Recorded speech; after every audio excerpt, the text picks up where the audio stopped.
श्री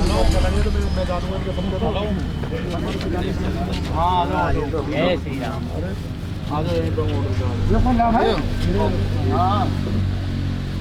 हाँ हो गया अरे समय देते हो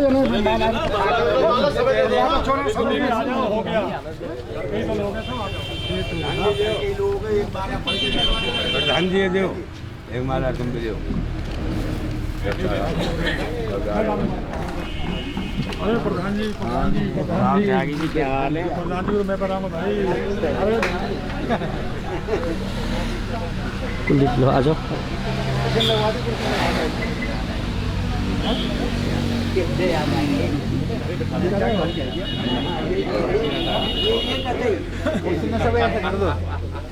आ जाओ प्रधान जी। बैठ जाओ खाली पड़ी है सीट ज्यादा भारी है।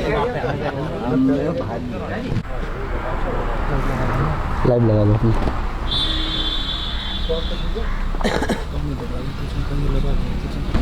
दोनों लगा।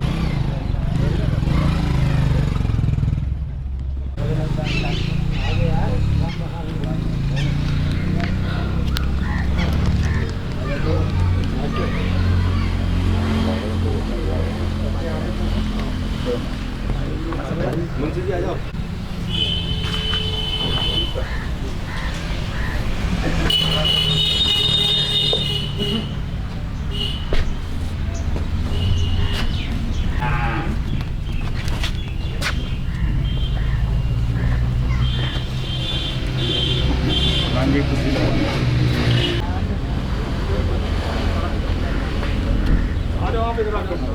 आइए बेटा जी आइए प्रधान जी आइए।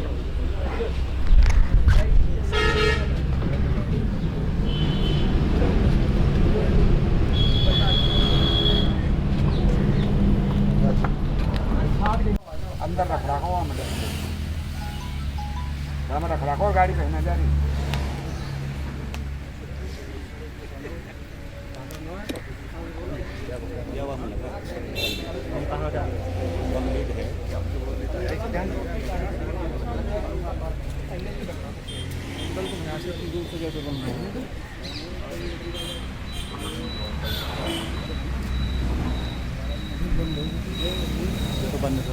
बंद गए ऑनलाइन वाला है ना, लाइव वाला है।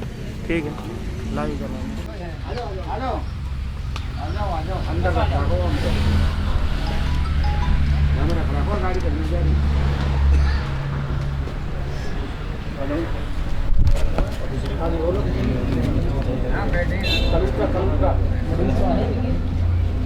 मेन रोड पे गाड़ी दूसरी वाली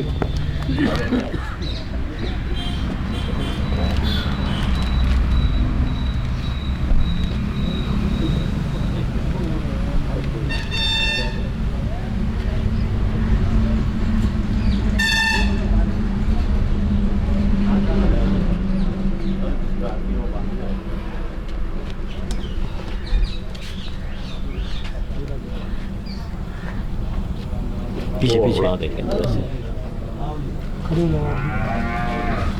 एक लोग चलो बड़ा तो नहीं होगा। आने वाली तो बात है।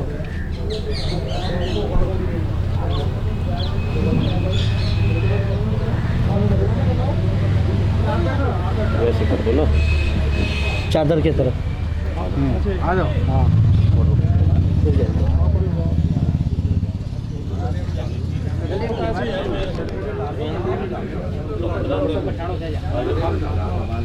बहुत पगड़ी पहनी है। पगड़ी बना दो। अरे ना पगड़ी बांधी है बंदी है पगड़ी बांधो कहीं पर पगड़ी बंदी है। पगड़ी बांधते बांधो ये जिला ठीक है ठीक है बांध दो बांध दो।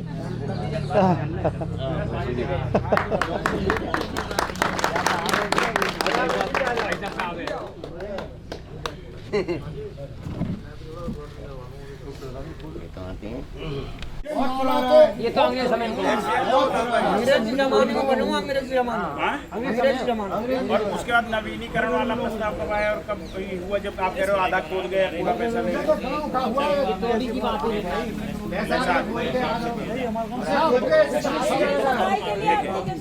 नहीं? नहीं सफाई नहीं रुके। देखिए जितनी चीजें आई हैं ना, जितनी भी चीजें आई वो सब चीजें भ्रष्टाचार से जुड़ी हुई है। जो भी बातें आपने कही, और भ्रष्टाचार से सरकार लड़ रही है ऐसा नहीं, सरकार लड़ रही है भ्रष्टाचार से, लेकिन दिक्कत क्या है? दिक्कत क्या है?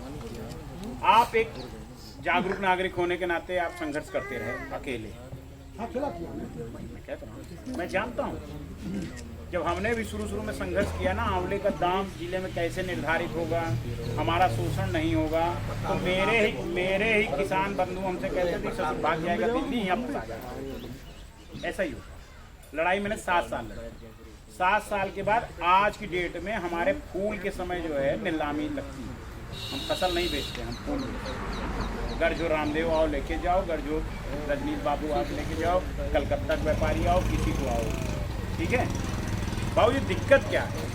जब आप बिजली वाले की कंप्लेंट करने गए ना, तो अगर आपके साथ आज ऐसे जैसे हम लोग बैठे हैं 20 आदमी ना, ऐसे जाते तो अपना अगर हम एक दूसरे की सब हम क्या सोचते हैं कि हम भगत सिंह पैदा हो दूसरे घर में, हमारे घर में है ना, चंद्रशेखर जी पैदा हो दूसरे घर में, हमारे घर में ना हो। क्रांति आनी चाहिए, लेकिन हम इफेक्टिव नहीं होने चाहिए।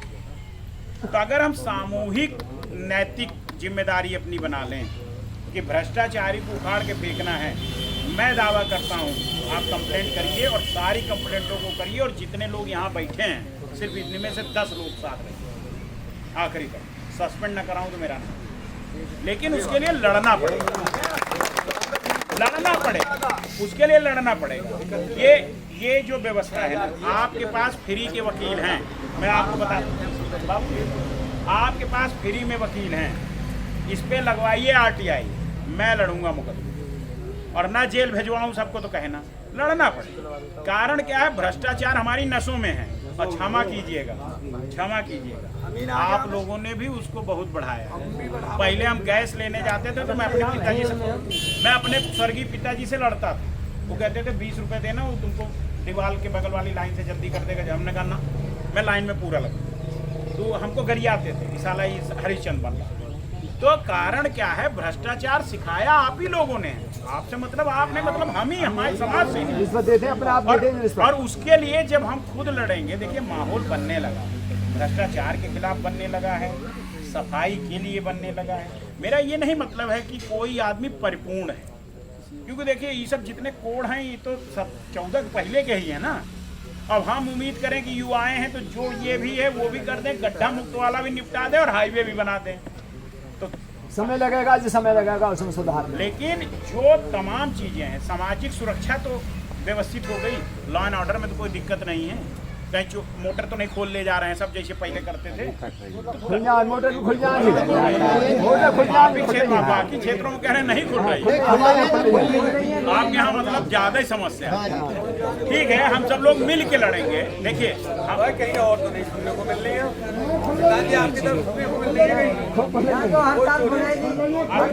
अलग अलग होता है प्रधान जी, अलग अलग। देखिए हो सकता है कहीं देखिए दो महत्वपूर्ण समस्याएं हैं, एक बिजली वाली जिसमें शिकायत मीटर और ये, और एक ये नाले वाले, इस नाले वाली भी दो नाले, ये दोनों नाले। और इसका मैं ये नहीं कहता मैं प्रतापगढ़ से आऊंगा और आपके लिए लड़ूंगा, मैं काहे को लड़ूंगा? सही बात है। आप लड़ोगे मैं साथ दूंगा, और मैं बताऊंगा कि लड़ाई कैसे लड़ी जाए। किसान कल्याण परिषद का यही उद्देश्य है। देखिए हमारे जैसे बहुत से नौजवान हैं जो नहीं चाहते कि हमारी सनातन परंपरा और हमारी गौरवशाला इतिहास खत्म हो। हम नहीं चाहते कि हमारे बुजुर्गों ने जो अपमान झेला है वो हम भी झेलें। इसलिए हम अपना घर द्वार छोड़ के आप लोगों के बीच में और पश्चिमी उत्तर प्रदेश में हर जगह भटक रहे हैं। तो मेरा कहने का यही मतलब है कि छोटी मोटी कोई कमी रह जा रही है तो उसके लिए सीधे योगी मोदी को टारगेट मत कर दीजिए। जनप्रतिनिधियों तक आप अपनी बात पहुंचा रहे हैं और जनप्रतिनिधि नहीं सुन रहा है, तो ये भी समझ लीजिए कि जनप्रतिनिधियों के लिए भी ये खतरे की घंटी है। अलार्म बज रहा है। ये अभी जैसे और इसका परिणाम आपको दिखेगा। मैं ये नहीं कहता कि हम कोई बड़े नेता हैं या कोई संगठन के बहुत बड़े पुरोधा हैं, ये हैं। हम वो कार्यकर्ता हैं जो आपकी बात सच्चाई के साथ रखेंगे, चाहे क्योंकि हमें कुछ पता नहीं चाहिए, हमें विधायक भी नहीं बनना है, हमें सांसद भी नहीं बनना है, हमें तो वो काम करना है जो पंडित दीनदयाल उपाध्याय जी करके चले गए, जो 70 साल पहले 60 साल पहले उन्होंने सोच लिया। हमें तो उस परंपरा को आगे बढ़ाना है, क्योंकि हमें हमारे सनातन को बचाना है, हमें अपनी व्यवस्था को बचाना है। इसलिए आप लोगों की जो समस्याएं हैं उस पर हम लोग मिल के लड़ेंगे। और अच्छा ये है कि हम लोगों ने जो प्रदेश अध्यक्ष का भी चुनाव किया वो भी आप ही की क्षेत्र की हैं, जुझारू लीडर भी हैं, आप सब लोग जानते हैं। और ये मंदिर के पास दफ्तर भी खुल रहा है, इधर खुल रहा है, सहारनपुर में खुल रहा है, बागपत में खुल रहा है। अब वो जो आप लोग चाहते हो ना धरातल पे बातचीत आए, तो धरातल पे बातचीत आएगी, लेकिन वही है ना क्रमबद्ध। तो मैं बीना जी से गुजारिश करूंगा कि आप भी अपना संवाद करके सबसे परिचित हो जाएं। और इसके बाद अगर आपको कहीं लगता है कि ये जैसे आपकी समस्याएं जो बीना जी भरपूर तरीके से आपके साथ रहेंगी, बिना मतलब ये कोई जनप्रतिनिधि इस तरीके से चुनाव नहीं जीती हैं, लेकिन ये मजबूत नेतृत्व हैं और हम सब लोग इनके साथ पीछे से खड़े हैं पूरी तरीके से। और जो भी लड़ाई हो हम सब सामूहिक रूप से लड़ाएंगे। और बाकी खेती किसानी को लेके देखिए, परंपरागत खेती में आपको कोई कुछ सिखा नहीं सकता, लेकिन आधुनिक खेती के लिए आपको हम समय समय पर आपको बहुत अच्छी व्यवस्था से जोड़ने का प्रयास करेंगे। और अगर आप सब लोग अपनी अपनी तमाम चीज़ों को, छोटी मोटी चीज़ों को छोड़ के और सब लोग इकट्ठा होने शुरू कर दिए तो हम बहुत अच्छी खेती बाड़ी भी करेंगे।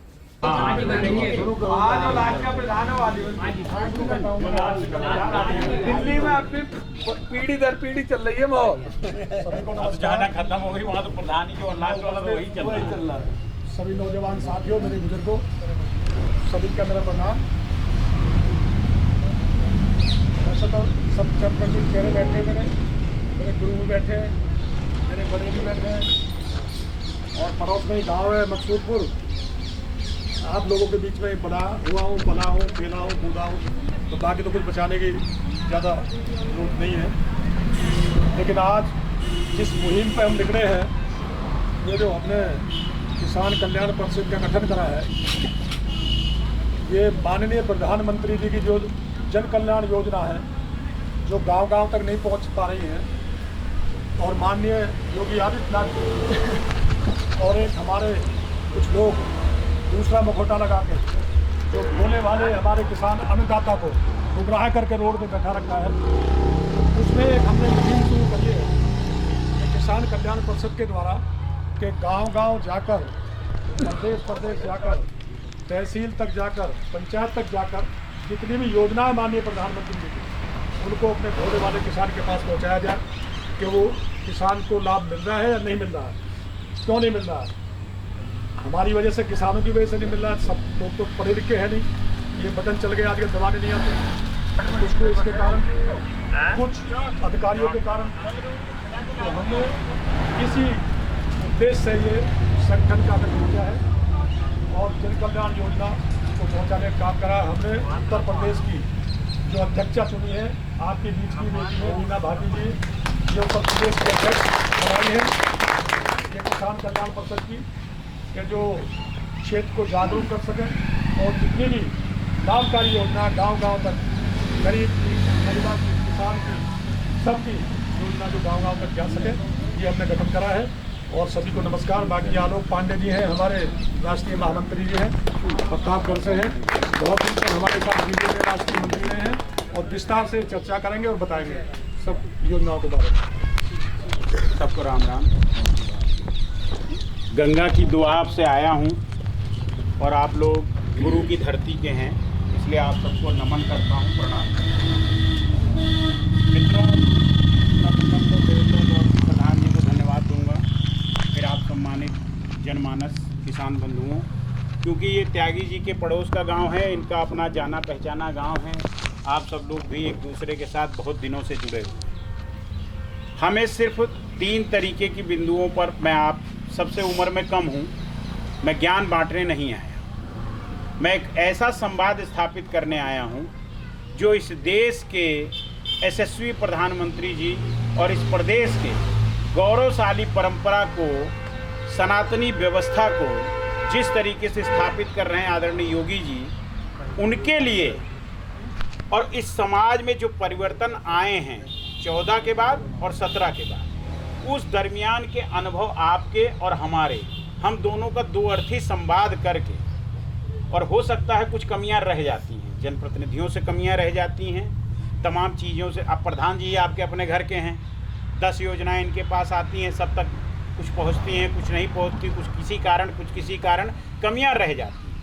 उन कमियों को भी हम संकलित कर रहे हैं और उस कमियों को भी जहां पहुंचाना है वहां पहुंचाने का प्रयास करेंगे। सर्वप्रथम तो मैं आप सबके लिए ये बताना चाहता हूं और आप लोगों से ये संवाद स्थापित करना चाहता हूं, क्या 2014 के बाद जो आदरणीय भारत के यशस्वी प्रधानमंत्री नरेंद्र भाई मोदी जी के नेतृत्व में सरकार बनी, उसके बाद सामाजिक, आर्थिक, खेती किसानी सब में परिवर्तन, सार्थक परिवर्तन आया कि नहीं? आप सब लोग बताएं, बताइए। आया है परिवर्तन, आया है। सब लोग बोलिए, अगर आया है तो सब पे तो असर पड़ा होगा, तो बहुत बताइए ना आप लोग। संवाद तो बराबर का ही होगा ना। अगर कोई कमी रह गई हो तो वो भी बताइएगा, अभी हम जब बैठेंगे तो वो भी बताइए। अभी बाबूजी पूछेगा, आपकी पूरी कमी रिकॉर्ड करके लेके जाएंगे। मित्रों, आज किसान के संदर्भ में आप सब लोग प्रबुद्ध हैं, नौजवान हैं और कहीं ना कहीं से प्रत्यक्ष और अप्रत्यक्ष रूप से किसानी से जुड़े हुए। 3 चीजों को लेके तमाम, जैसा कि अभी अध्यक्ष जी बता रहे थे कि एक संगठन या कुछ संगठन एक मोर्चा बना के 3 बिल को लेके सड़क पे बैठे हुए हैं पिछले 10 महीने से। अब विचार आता है कि क्यों बैठे हैं, तो आप सब लोग बड़े बुजुर्ग भी हैं। पंचायत में मान लीजिए किसी चीज़ को ये कह दिया जाए कि ये गांव में ये चीज़ पे प्रधान जी स्थगित है और इस पे चर्चा परिचर्चा तब तक नहीं होगी जब तक इस पर दोबारा विचार न कर लिया जाए। इसी तरीके से न्यायालय, और न्यायालय में भी सर्वोच्च न्यायालय, उच्चतम न्यायालय, भारत सरकार ने उन तीनों बिलों पर स्थगन लगाया है कि इस पर विचार विमर्श या जो भी होगा बाद में देखा जाएगा। लेकिन उसको गुमराह करते हुए कुछ लोग सड़कों पे बैठ के ये बता रहे हैं कि ये काला कानून है, काला कानून है, और 10 महीनों में ये ना बता पाए कि काला उसमें है क्या।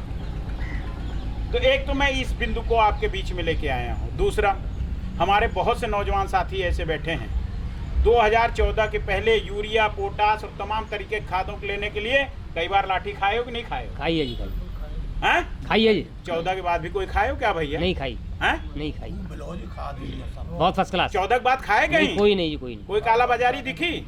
नहीं।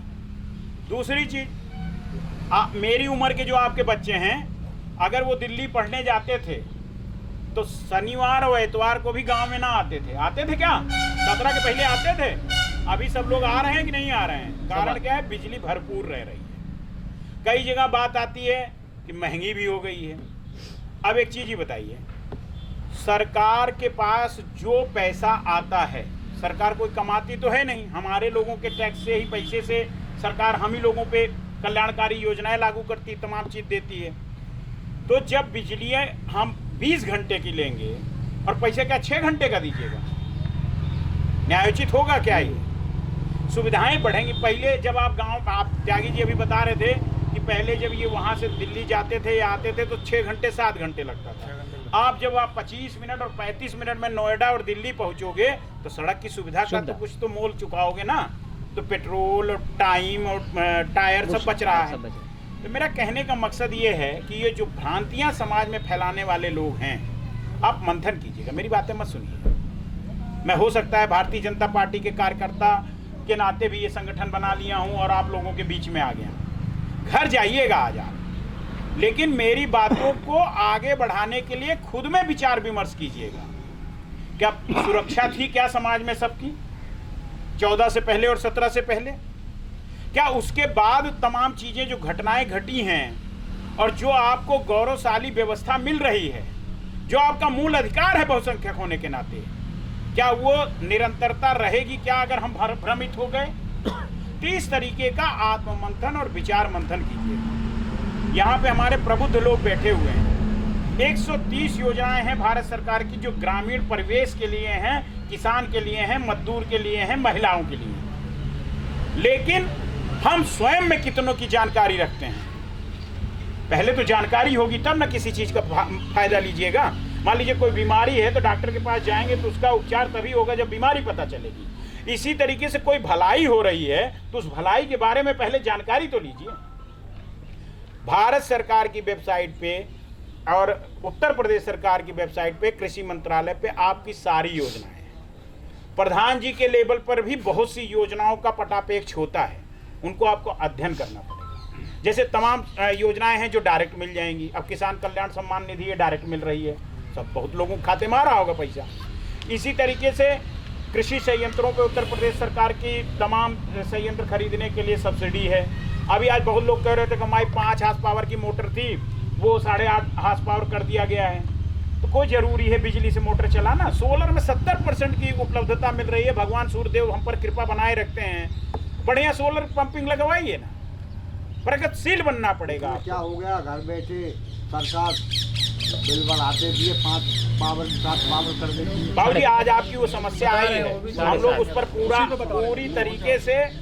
पूरी तरीके से आपकी बात पर विचार किया जाएगा और इस पे जांच होगी, सब कुछ होगा और इसका परिणाम कुछ ना कुछ निकलेगा। आज हम सब लोग आपके बीच में आए हैं तो वो जो आप मैंने खुद बताया ना आपको कि 5 हाथ पावर की 7.5-8 हाथ पावर कर दिया गया, तो हमारे संज्ञान में आया है ना, तो हम उस पर विचार करेंगे। लेकिन उसका प्रगतिशील रास्ता क्या है? जहाँ पे उसका प्रगतिशील रास्ता ये है कि उसका अल्टरनेटिव बहुत सी चीजें सरकार दे रही है जिसका आपको सदुपयोग करना पड़ेगा और उसके लिए आपको अपने बच्चों का प्रयोग करना पड़ेगा। क्योंकि मोबाइल में समझ सकता हूँ बहुत सी चीजें सब लोग नहीं कर सकते, तो घर में कोई एक कर सकता है, गांव में कोई एक कर सकता है, तो उसको एक सामूहिक व्यवस्था में रह के आप आज एक और समस्या आई, लोग बताने लगे कि हमारे पास तो 6 ही मन बाजरा हुआ, उसको हम कहाँ हरियाणा ले जाके बेचें, वहाँ भाव अच्छा मिल रहा है। तो 6 मन क्यों देखते हो? 1 2 3 4 5 6 25 आदमी हो और 6 मन सबके यहाँ हो रहा है, तो सारे लोग 6 मन एक जगह इकट्ठा करके एक जगह करके दे दो। समाज तो ऐसे ही चलेगा ना, और समाज को व्यवस्थित भी ऐसे ही किया जाएगा। मैं सिर्फ ये आप लोगों से आह्वान करता हूं कि जो सरकार दिन रात सिर्फ देश के लिए सोचे, राष्ट्र के लिए सोचे, आपके लिए सोचे, किसान के लिए सोचे, मजदूर के लिए सोचे, इवन देन यहाँ तक सोच रही है सरकार कि कम लागत पे आदमी को पेंशन भी की व्यवस्था हो गई है। अटल पेंशन योजना में वो भी व्यवस्था है कि मजदूर अपना आंशिक अंशदान करेगा, बाकी उसको 60 वर्ष का 40 उसमें सारे लोग आ सकते हैं। तो इस तरीके की तमाम योजनाएं हैं जो हम लोग चर्चा पर चर्चा करके उसका लाभ उठा सकते हैं। लेकिन अगर कहीं कोई कमी किसी जनप्रतिनिधि की रह गई हो, किसी और की रह गई हो, तो उसकी सजा समाज को मत दे दो। तमाम परिवर्तन हुए हैं और परिवर्तन में कुछ सहना पड़ता है। घर भी अगर आप नया घर रंग रोजन कराते हो तो पुराने की तोड़ फोड़ कुछ ना कुछ छटाई भटाई सब करके तब घर अच्छा होता है। इसी तरीके से मेरा निवेदन सिर्फ इतना है कि आप लाभ लें तमाम योजनाओं की। उसके लिए अब किस तरीके की योजनाएं हैं प्रधान जी के साथ उस पर भी चर्चा करेंगे और हम खुद भी प्रशिक्षित कर रहे हैं। क्योंकि अब सरकार एक लेवल या तो हल पकड़ो, ट्रैक्टर पे खुद बैठो, और पंजाब या उनकी तरह पंजाब में भी अब कोई नहीं कर रहा, वहाँ भी ऐसे हमारे तुम्हारे जैसे कई बहुत से लोग जिनके पास खेती बाड़ी का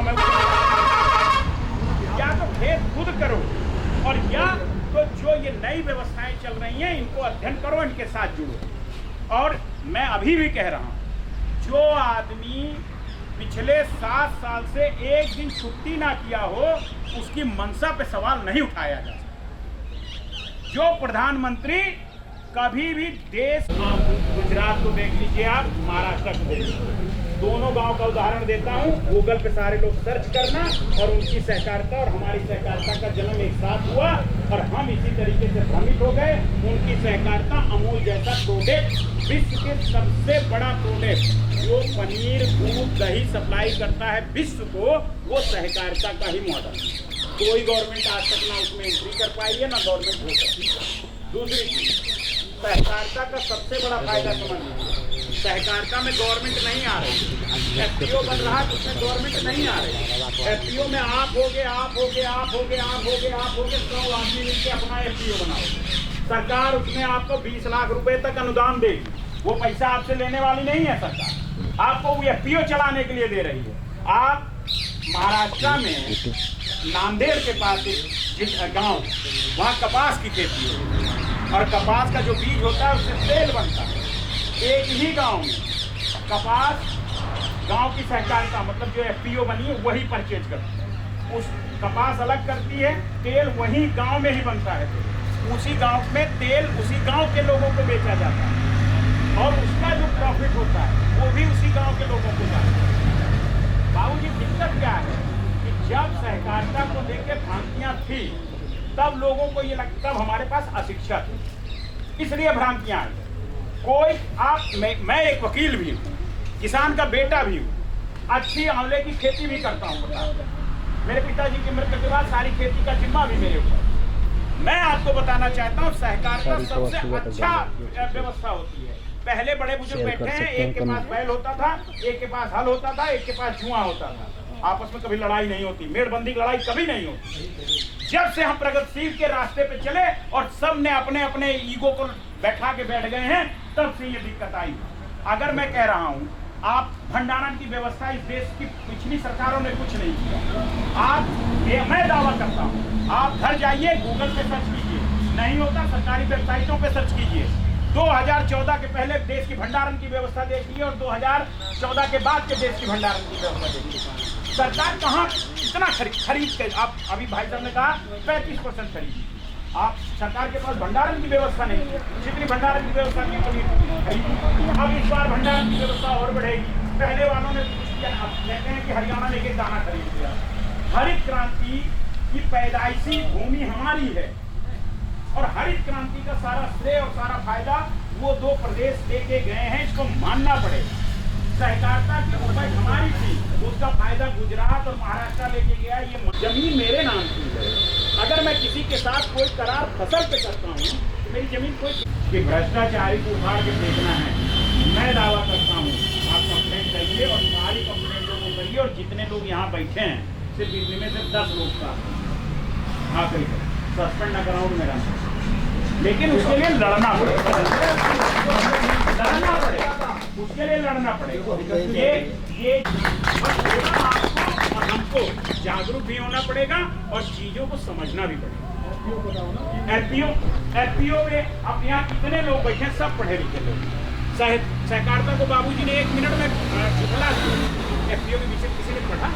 प्रधानमंत्री हल्ला मचा के बैठ गए हैं, कृषि मंत्री जी 2 साल से हल्ला मचा रहे हैं। किसी में इतनी वो आई कि चलो एक एफपीओ बनाते हैं, हमारे गांव में इतनी की फसल होती है, हम इसको एक साथ बेचेंगे। आज ये समस्या नहीं रह जाती। अगर आज एफपीओ होता तो हमारे पास भंडारण की अपनी एक व्यवस्था अपनी बन जाती। हम लोग कब सोचेंगे कि सब सरकारें नहीं करेंगी, कुछ चीजें हमें अपने आप। तो मैं लेकर के गया भाई ये मैं लिए भागा रोला नो कहते ये तो 2 महीने का पेंडिंग है, इसलिए 2 महीने का पेंडिंग। अरे कैसे 2 महीने का, इस महीने का नहीं है, जमा कर दी इस महीने। मुंशी जी चोरी तो यहाँ बात सुनो, दूसरी बात यह है कि जो भी कोई भी चीज खराब है, मीटर दूसरे के नाम पर लगे हुए हैं और मीटर उसके नाम पर चढ़ गया है और मीटर लगन नहीं आ रहा, घर में निकलेंगे कागजों में लिखा पड़ी छापा पड़ा था गाँव में। चला जाए। विधायक जी हाल चाल ले लेते हैं। मेरा नाम सुरेशन। आज जो ये मीटिंग हुआ है क्या कहेंगे आप?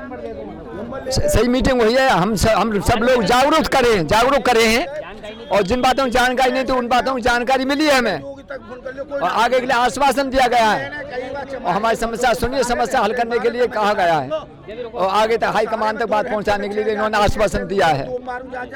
धन्यवाद। जेल में मैं राजनगर के तू ऐसे लड़े। चाचा नाम क्या है आपका? मेरा नाम राधेश्याम शर्मा है जी। क्या कहेंगे, आज बैठक हुई है, क्या कहेंगे? बैठक बढ़िया हुई है, लेकिन हम तो एक ही बात कहना चाहें, संगठन होना चाहिए गांव में। जब तक संगठन नहीं है कोई अधिकारी सुनेगा ना कोई सुन सके।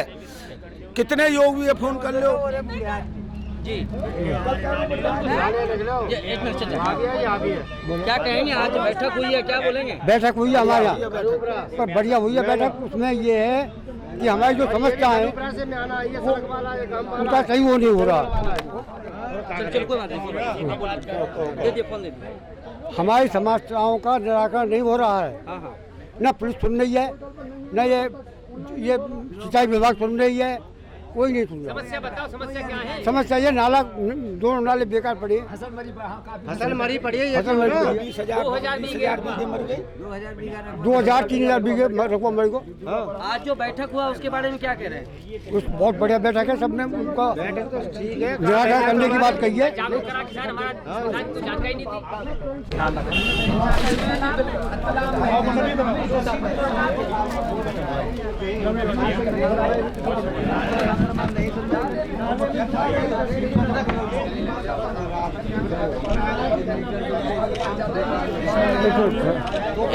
कुलदीप,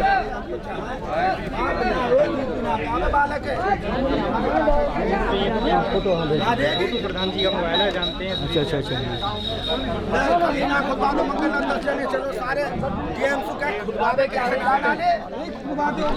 इनका भी भैया बोलेंगे, कुछ बोलेंगे?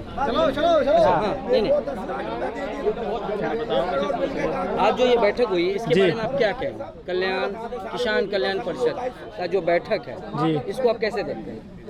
किसान कल्याण परिषद की जो बैठक हुई है उसमें जो ग्रामीण क्षेत्र, जो हमारे गांव के बुजुर्ग थे, उन्होंने अपनी समस्याओं को बताया माननीय अध्यक्ष जी के सामने। और जो यहाँ सम्मानित अतिथि आए हुए थे, और माननीय अध्यक्ष जी ने आश्वासन दिया है कि इन समस्याओं को हम अपने राष्ट्रीय स्तर, अपने जो अधिकारी हैं उन तक पहुंचाएंगे और इसका समस्या का समाधान कराएंगे। धन्यवाद।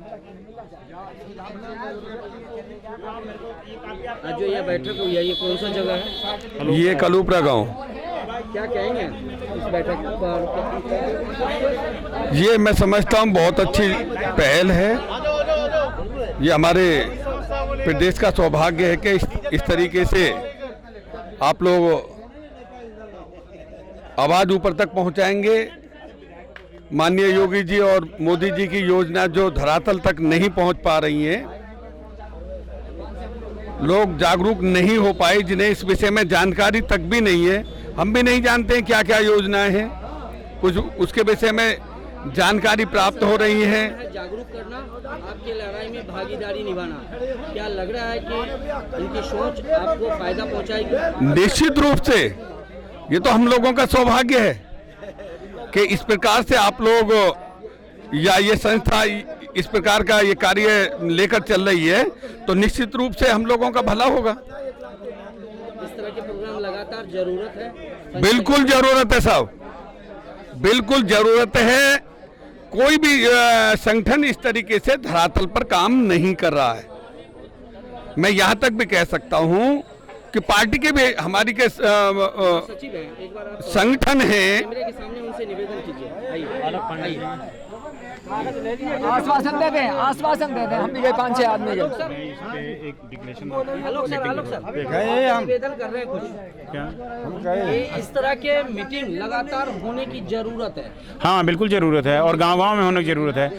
भाई देखिए, आप दूर देहात जैसा चैनल चलाते हो, आपको आज समझ में आया कि दूर देहात क्या है। ये मात्र दिल्ली की राजधानी से मात्र मेरे ख्याल से 70 या 75 किलोमीटर 60 किलोमीटर की दूरी पे है। और यहाँ की समस्याएं आपने देख ली कि किस तरीके से कोई किस। अच्छा, दूसरी चीज़ क्या है कि जो प्रधान जी या जो लोग भी बता रहे हैं, जनप्रतिनिधियों को भी चाहिए कि उस पर बहुत व्यापकता के साथ कार्रवाई करें। जो चीज़ हो सकती है और जो चीज़ नहीं हो सकती उसका स्पष्टीकरण जनता को मिलना चाहिए। आदरणीय प्रधानमंत्री जी और आदरणीय मुख्यमंत्री जी की पूरी कोशिश है कि ये पारदर्शी रूप से, जब शिकायत भी हो तो पारदर्शी रूप से उसका निस्तारण होना चाहिए। तो पारदर्शी रूप से कितना निस्तारण यहाँ पे हो रहा है, ये इस पर विचार है। और अभी मैं प्रधान जी के साथ, ये कलूपुरा के प्रधान जी हैं गौड़ साहब, तो इनसे भी अभी मैं यही संवाद कर रहा था। प्रधान जी, आप भी बताएं अपनी समस्या जो अभी आप कह रहे थे। जो हमारे गांव ये अथॉरिटी के अंडर में आ चुके हैं, लेकिन इन गांव में ना हमारे गांव में कोई पेंशन मिल रही है, ना कोई सरकारी योजना है, ना कोई मकान है, ना कोई लैट्रिन है ना कोई। इसके लिए आप मानते हैं कि यहाँ की जनता को जागरूक होना जरूरत है? जनता जागरूक है, जनता जाती है जनप्रतिनिधियों के पास भी, लेकिन कोई भी निस्तारण नहीं होता है। कहीं न कहीं अथॉरिटी में कोई निस्तारण नहीं है किसी भी चीज़ का। कहीं न कहीं आप सभी को एक साथ आने की जरूरत है। जी जी, ये जरूरत है। और जो किसान कल्याण परिषद आपके पंचायत तक पहुंची है, इनका भी उद्देश्य यही है जी जी, आपको जागरूक करना, आपको संगठित करना जी जी, और प्रशासनिक पदाधिकारी से या सरकार से, चाहे वो केंद्र सरकार हो या राज्य सरकार, नहीं उनसे किसान अधिकार- कल्याण परिषद का आज बहुत बहुत धन्यवाद है। हमारे यहाँ गांव में आए हैं और कुछ लोगों को जागरूकता मिली है और ऐसे ही मिलेंगे। बैठक शायद हमारे गांव में पहली बार ऐसी बैठक हुई है, पहली बार ऐसी हुई है कि जो लोगों को जागरूक करने के काम किया है। पहली बार यहाँ पे ये सारा जितना भी हुआ सिस्टम पहली बार लोग समझाने के लिए आए। रहेगा किसान कल्याण परिषद का बिल्कुल बहुत अच्छे तेजी से, बहुत अच्छे जोरों से बना रहे किसान कल्याण परिषद के लिए बहुत कुछ होगा। आलोक सर, ये तो बड़ी जिम्मेवारी आपके ऊपर बन रही है। नहीं, हम जिम्मेदारी से भागने वाले भी लोग नहीं हैं। हम पंडित दीनदयाल उपाध्याय जी की परंपरा को जीने वाले लोग हैं, तो हम जिम्मेदारी से नहीं भागेंगे। और जब ये देश में आक्रांताओं का और इस तरीके से लूट खसोट की सरकारें चलती थी, तब हम जिम्मेदारी से नहीं भागे और देश के लिए और समाज के लिए अपनी जिम्मेदारी निभाते रहे। अभी तो राष्ट्रवादियों की सरकार है, तो इसमें हम जिम्मेदारी से कैसे भागेंगे? हम तो इनके साथ कंधे से कंधा मिला के लड़ने की तैयारी में हैं इस वक्त। तो कहीं न कहीं और एक लगता और है कि हमारा गांव पूरे टोटल यूपी में ब्राह्मणों का ग्रामीण गांव है। स्तर तक, ग्राम पंचायत स्तर तक कल्याण परिषद के भाई सदस्य को जोड़ना पड़ेगा। पूरे गठन हो रहे हैं, ग्राम स्तर तक, लोकसभा और विधानसभा स्तर पे भी हमारे गठन हो रहे हैं। और मेरा पूरा प्रयास होगा कि इस तरीके की मुहिम पे हम जन समर्थन साथ लेके और सबके समस्याओं का निस्तारण करते रहें। धन्यवाद सर, थैंक यू। चलो।